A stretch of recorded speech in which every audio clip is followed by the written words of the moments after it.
Bonjour Simonetta Greggio. Bonjour Emmanuel. Nous sommes le 28 décembre et nous venons d'apprendre la mort de Brigitte Bardot. Nous avons tourné ensemble une séquence au bord de la mer autour de votre livre Mes nuits sans Bardot paru chez Albin Michel, séquence diffusée exclusivement sur la chaîne YouTube Le Club francophone. Et au moment d'apprendre la mort de Brigitte Bardot, vous étiez sur la route de Saint-Tropez. Mais oui, c'est très étrange. Il y a des signes comme ça intérieurs. Je pense que mon animal est relié à l'animal de Brigitte et j'ai dû sentir que c'était le moment de lui dire adieu. Et oui, j'étais là et c'était assez curieux parce que c'était voilà une très belle journée. Je me suis dit, je vais aller voir la mer et puis je vais aller voir Saint-Tropez avec encore cette espèce de toile qui plane sur cet ex-village absolument charmant. Et tant qu'elle est là, c'est encore un Saint-Tropez que j'aime. Et voilà, et je suis arrivée juste alors qu'elle venait de partir. Et ça m'a beaucoup touchée parce que c'est comme si on était à connaissance de certains secrets dont on ne connaît pas la source, quoi. C'est comme si on savait des choses qu'on ne sait pas. Et ça m'arrive souvent à propos des personnes que j'aime. Alors vous vivez entre Paris et le sud de la France, hein, vous avez une maison pas très loin. Mais à quel moment vous décidez de partir à Saint-Tropez? C'est assez étonnant en fait d'être sur la route alors que Brigitte Bardot est encore en vie a priori. En tout cas, la nouvelle n'est pas passée.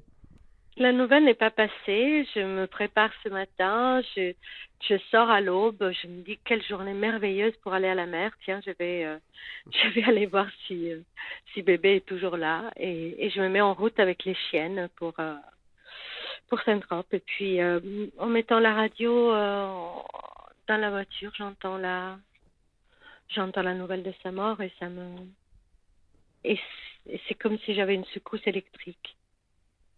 Ouais. Alors c'est très étonnant, Simonetta Greggio, parce que vous l'avez rencontré qu'une seule fois, à ma connaissance, brièvement en plus, mais vous avez toujours été fasciné par le personnage. Alors votre livre, elle en avait pris connaissance, hein, elle savait que vous l'aviez écrit. C'est un roman, un récit mélangé, vous racontez sa vie, mais c'est surtout un roman. Pourquoi vous avez cette fascination, ou vous aviez eu cette fascination pour Brigitte Bardot à ce point? Alors, en fait, je n'ai jamais eu de fascination pour Brigitte Bardot. Ah Ça bon? m'a été, oui, ça a été une sorte d'exercice imposé au moment où j'ai travaillé pour France Culture et la directrice à l'époque, Sandrine Trainer, m'a dit pourquoi tu ne ferais pas une controversée sur Brigitte Bardot? Mais ça n'était pas du tout ma tasse de thé. Enfin, je trouvais que c'était un personnage formidable, mais enfin, ça me touchait pas particulièrement. Et puis, je me suis un peu débattue pour faire cette grande traversée. Je n'avais pas vraiment envie de la faire. Et en enquêtant sur elle, je suis tombée sur une femme selon mon cœur et elle m'a tellement plu, ça m'a tellement parlé.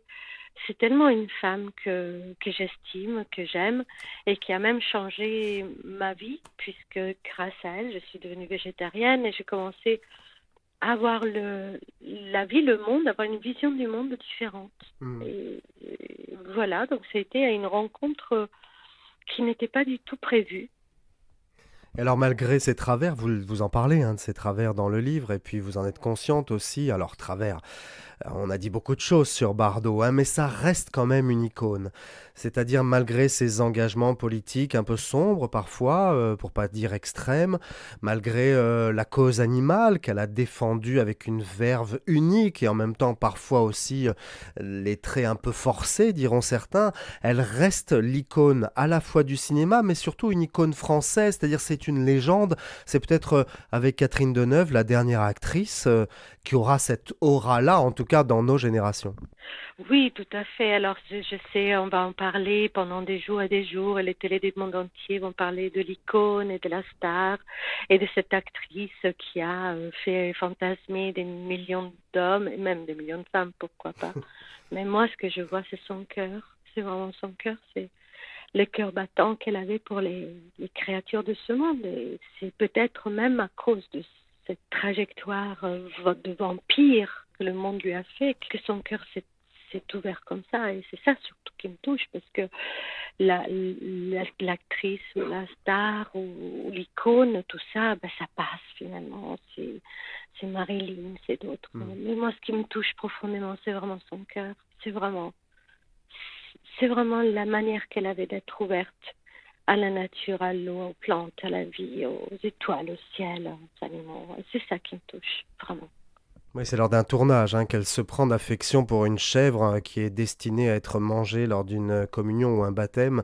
Et elle essaye de sauver cette chèvre. Elle va l'acheter, elle l'emmène à l'hôtel, ça fait scandale. Et c'est à partir de là qu'elle arrête sa carrière. Cette histoire est incroyable, elle l'a racontée de multiples fois. Mais c'est ça, la vérité de Brigitte Bardot. À 39 ans, elle arrête le cinéma. Et ce qui se passe aussi, c'est que dans sa tête, elle, ce qu'elle voulait, c'était vivre pieds nus dans une roulotte avec une guitare. Et c'est ce qu'elle va faire. Elle va vivre pieds nus toute sa vie à la Madrague. Alors pas dans une roulotte, dans une magnifique maison, mais elle va changer de vie en fait. Oui, elle va changer de vie, elle va complètement choisir une vie sobre, une vie simple, une vie sans fanfreluche, sans luxe, et ouverte à ce voilà, à ce qu'elle était, à ce qu'elle aimait, à ce qu'elle était pour l'autre, je dirais pour l'autre versant de la vie, pas pour cette espèce de fausse image qu'on avait d'elle. Dans le livre, à un moment, vous écrivez: Je suis furieuse contre vous. Vous vous souvenez de cette phrase?